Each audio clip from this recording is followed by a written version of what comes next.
우리가 실존하는 것 가운데 잘 보이지 않고 잘 믿지 않게 되어지는 대상이 있는데, 첫째는 하나님이고요. 또 하나는 마귀입니다. 하나님 보이지 않으니까 사실 우리가 하나님 믿는다고 하면서도 정말 하나님이 우리를 도우시고 계시는가, 지금 나를 보고 계시는가, 또 나와 함께 하시는가, 이것이 잘 믿어지지 않아서 우리가 실족하는 겁니다. 우리가 죄 짓는 것만 해도 그렇습니다. 우리가 만약 하나님 지금 우리와 함께 하시고 지금 우리를 보고 계시고 우리의 마음을 다 살피신다는 것을 정말 믿으신다면, 그러한 살아계신 하나님이 우리의 피난처 되시고 우리를 보호하시고 인도하시는 하나님이 계시다는 것을 말로 할 땐 잘하는데, 기도할 때도 잘하시는데, 우리가 삶의 자리에서 그 하나님을 잊습니다. 잘 보이지 않으니까요. 그런데 하나님은 살아계십니다. 하나님 계십니다. 오늘 그거 하나만 알아도 우리가 주님과 동행하는 그 삶의 열매를 정말 흔들림 없이 그리고 풍성하게 누리게 하실 것이라 믿습니다. 그러니까 오늘도 우리에게 주시는 하나님의 첫 번째 메시지는 분별하는 겁니다. 마귀가 있을까요? 사탄이 있을까요? 귀신이 있을까요? 이런 질문을 제가 가끔 들어요. 청년들에게나 또 예수님 처음 믿는 분들에게서 무슨 영화에서 나오는 그러한 그 악마와 같은 형상을 가지고 우리는 있다고 생각하는데, 사실은 사탄은 변장의 대가입니다. 아마도 그 광명의 천사와 같은 모습으로 우리에게 다가올 때가 훨씬 많을 것 같습니다. 우리가 분별하지 못하게 하기 위해서 그렇습니다. 근데 오늘 베드로전서에서 베드로는 그 마귀가 어떠한 형상인가가 아니라 마귀가 어떻게 우리에게 다가오는가를 묘사하는데, 우는 사자와 같이 우리에게 다가오는 그 마귀를 대적하라고. 여러분, 우는 사자가 내 앞에 있으면 어떻게 될까요? 오금이 저려서 아무것도 못합니다. 이 사자가 나를 지금 삼키려고 포효하고 또 내 앞에 딱 길을 막고 서 있다. 뭐 할 수만 있다면 등을 보이고 주랭랑을 하겠죠. 근데 이게 가장 위험한 행위입니다. 곰을 만나거나 멧돼지를 만나거나 사자를 만나거나 우리 야수를 만날 때 사실은요, 그 맹수들도 사람을 두려워해요. 근데 사람이 그 맹수를 두려워해서 뒤돌아보고 도망치게 될 때 아마 먹이가 될 겁니다. 삼켜질 겁니다.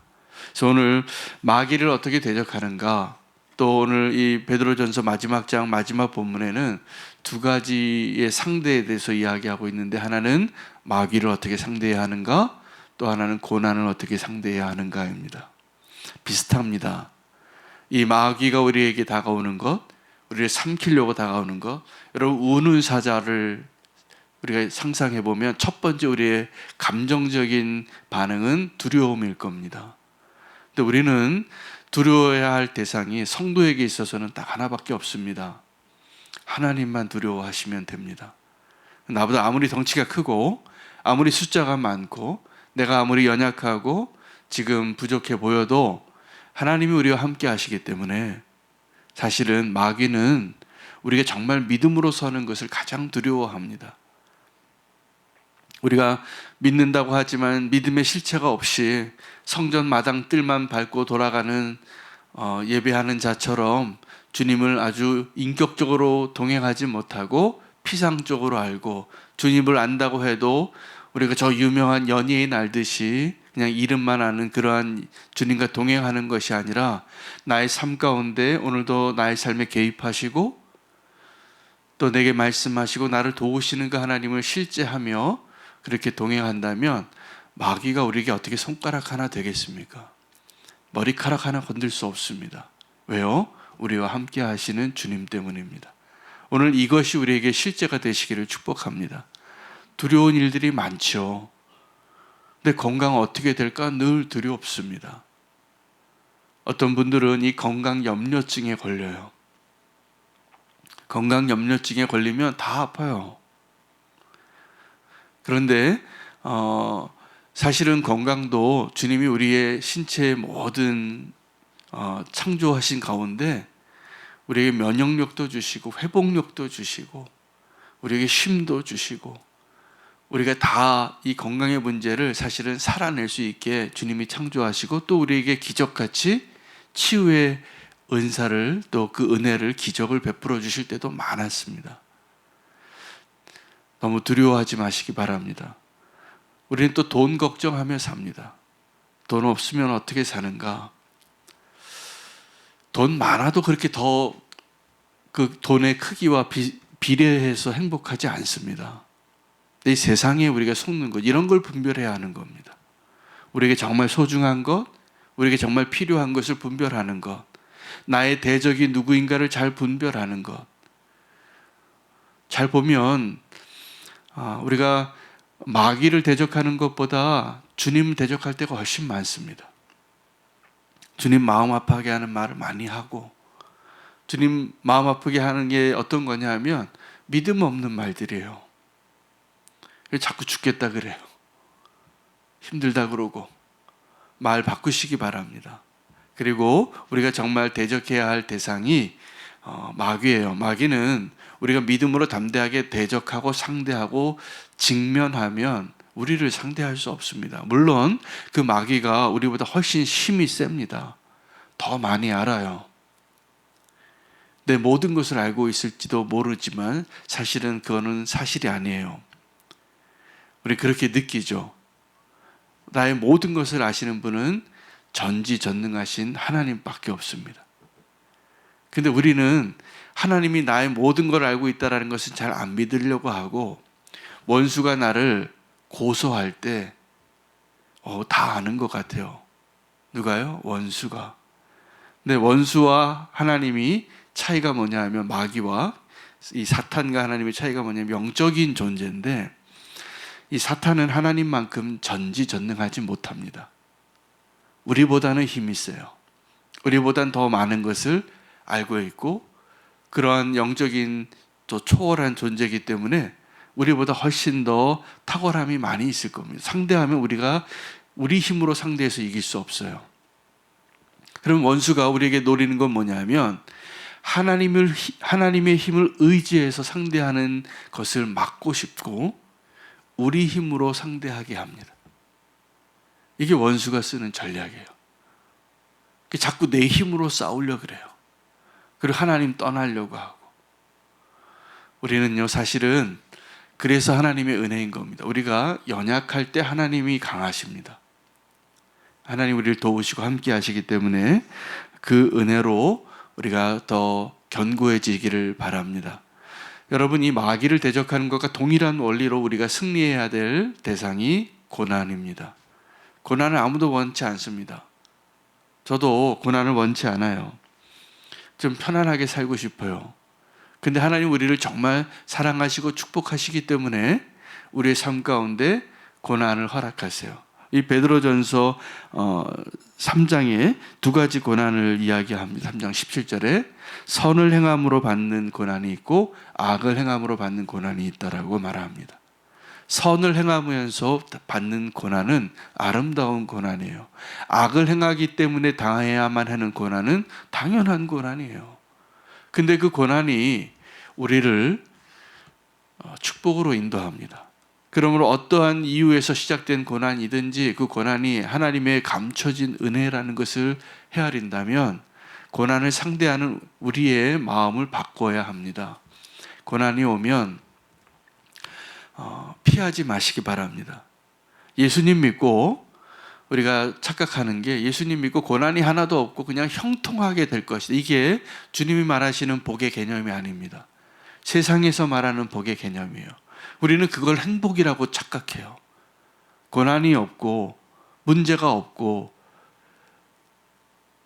그냥 이 땅에서 그냥 천국과 같은 삶을 그냥 막연하게 꿈꾸는 것이죠. 근데 우리가 이 땅에서 천국과 같은 행복을 누릴 수 있는 길은 그 고난을 피하지 않고 통과했을 때입니다. 여러분, 고난은 우리에게서 떠나지 않을 거지만 주님이 우리를 도우셔서 그 고난을 극복할 수 있는 힘을 주시는 것을 꼭 믿으시기 바라요. 근데 그 고난을 이길 힘이 보니까 고난을 극복해 본 사람이 고난을 잘 극복합니다. 힘이 있어요. 그래서 우리가 어려움을 당할 때 포기하지 마시고 그 고난을 극복할 때 주님이 우리를 단단하게 하시는 거예요. 우리는 지금도 이 마귀나 고난이나 또 주님이나 우리가 상대해야 할 어떤 피할 수 없는 대상인 것을 꼭 아시기 바랍니다. 그걸 피하면 우리가 행복할 것 같은데 절대로 그렇지 않습니다. 고난이 없는 삶이 행복이라고 말하는 것은 마치 우리가 고통을 느끼지 못하면 행복이라고 생각하는 것과 똑같은 말이에요. 근데 이 고통이 아프지요. 우리를 행복하게 하고 즐겁게 하고 웃게 만드는 것과 또 다르게 고통스럽고 눈물 흘리게 하는 것인데, 이 고통을 느끼지 못하면 저주받은 인생이 됩니다. 여러분, 문둥병이 다른 병이 아니에요. 이 고통을 느끼지 못하는 병이에요. 전염병인데, 그러니까 감염이 되는 거예요. 사실은 다른 이유 때문에 손가락이 떨어지고 눈썹이 떨어지고 이 신체가 훼손되는 거예요. 단 하나 이유예요. 고통을 못 느껴서. 그럼 우리가 꿈꾸는 행복이 고통이 없고 고난이 없는 것이 우리의 행복이라고 생각한다면 우리는 아마 우리의 삶을 다 망가뜨리는 인생을 살게 될 것입니다. 우리가 지금 아프면 아픈 걸로 감사하셔야 돼요. 아프지요. 근데 아픈 것도 축복입니다.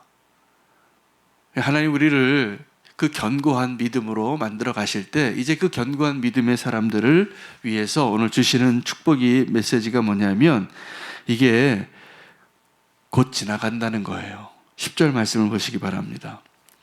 모든 은혜의 하나님 곧 그리스도 안에서 너희를 부르사 자기의 영원한 영광에 들어가게 하시니가 잠깐 고난을 당한 너희를 친히 온전하게 하시고 굳건하게 하시고 강하게 하시고 털을 견고하게 하시리라. 여러분, 이 고난에 대해서 우리가 정확하게 성경적인 의미를 알아야 되는데, 우리가 경험하는 고난의 종류가 여러 가지로 다양하지만 그 고난이 잠깐 고난입니다. 근데 우리는 고난을 당할 때 어떻게 생각하냐면 이 고난이 영원할 거라고 믿어버려요. 여러분, 아프면 수술을 받잖아요. 그럼 수술할 때 고통스럽습니다. 칼을 막 대니까.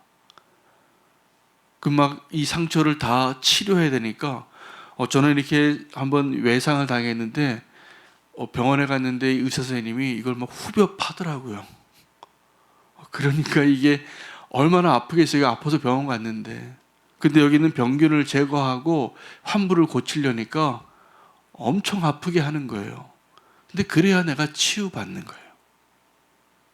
하나님 우리를 고치실 때, 하나님 우리 치료자이실 때 동일한 수술을 하시는 거예요. 여러분, 우리를 그냥 내버려두면 우리는 망가질 인생입니다. 근데 주님께서 우리를 고치시고 다루시니까 외과 의사처럼 아픈데 더 아프게 하는 거죠. 왜요? 살리려고. 때로는 살리려고 자르셔요. 아파요. 근데 그게 우리 사는 길이에요. 여러분, 고통을, 이 마귀를 너무 두려워하고 피하려고 하지 마시고 대면하시기 바랍니다. 대면하시기 바랍니다. 그리고 분별하시기 바랍니다. 여러분, 마귀를 대적하는 그 비결은 나의 힘을 키우는 게 아니라 분별하는 거예요. 이 원수와 싸우려고 자꾸 힘을 키우는 사람이 있어요. 그게 내 힘으로 싸우는 거죠. 근데 마귀와 싸울 때는 잘 분별하는 거예요. 그래서 깨어서 근신하라라고 말하는 거예요. 깨어서 분별하라고. 고난을 대할 때에도 동일합니다. 이 고난을 착각해가게 만드는 거죠. 오늘 저는 이 말씀이 10절 말씀이 소망이 돼요. 그리고 이 고난을 뭐라고 얘기하냐면 9절에는 형제들아 이 세상에 사는 모든 형제들, 너희 형제들도 동일한 고난을 당하는 줄 너희가 알아라. 내가 어떤 고난을 당하면 이렇게 착각하는 거죠. 이 고난이 영원할 것 같고 또 이 고난이 나에게만 있는 것 같아요. 그렇지 않습니다. 엘리야가 그 착각에 있어서 주님께서 로뎀나무에서 그를 회복하시고 또 위로하시고 이렇게 세운 다음에 알게 해주신 중요한 사실이, 너 지금 이 아합의 왕의 시대에 바알에게 무릎 꿇지 아니한 사람이 너만 있는 게 아니라 7,000명이나 있다고 말씀해 주시는 거예요. 여러분, 우리가 고난당할 때 잘 분별하시기 바랍니다. 이 고난이요, 사실은 주님 우리를 사랑하시기 때문에 감당할 만큼만 주시는 거예요. 다.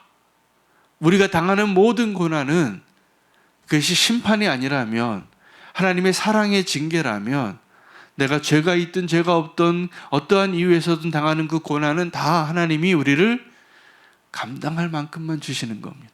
우리의 임계점을 아세요. 근데 우리는 어떻게 두려워하냐면, 나 이 고난 때문에 죽을 것 같다. 천만에요. 고난 때문에 죽는 것이 아니라 우리가 죄를 지어서 죽는 거예요. 고난은 도리어 우리를 죄 안 짓게 할 겁니다. 고난은 도리어 우리를 순종하게 할 겁니다. 고난은 도리어 우리를 겸손하게 만드는 축복이에요. 그 고난을 피하지 마시기 바랍니다. 우리 고난에 대한 오해, 착각, 또 분별해야 될 내용을 오늘 분명히 말씀해 주시고, 그 고난을 통하여 오늘 이 네 가지나 이렇게 표현을 반복하면서 이 고난의 축복을 묘사하고 있어요. 이 고난을 당하면 너희가 온전하게 되고 굳건하게 되고 강하게 되고 터를 견고하게 하리라. 여러분, 어떤 성도님이 정말 훌륭한 성도님이 있다면 그분은 고난을 통과한 분이실 거예요. 어떤 성도님이 아직 미성숙하다면 그 고난을 피해왔던 성도님이실 거예요. 분명해요. 우리를 강하고 굳건하고 견고하고 다 뭐의 결과냐면 고난을 통과한 결과예요.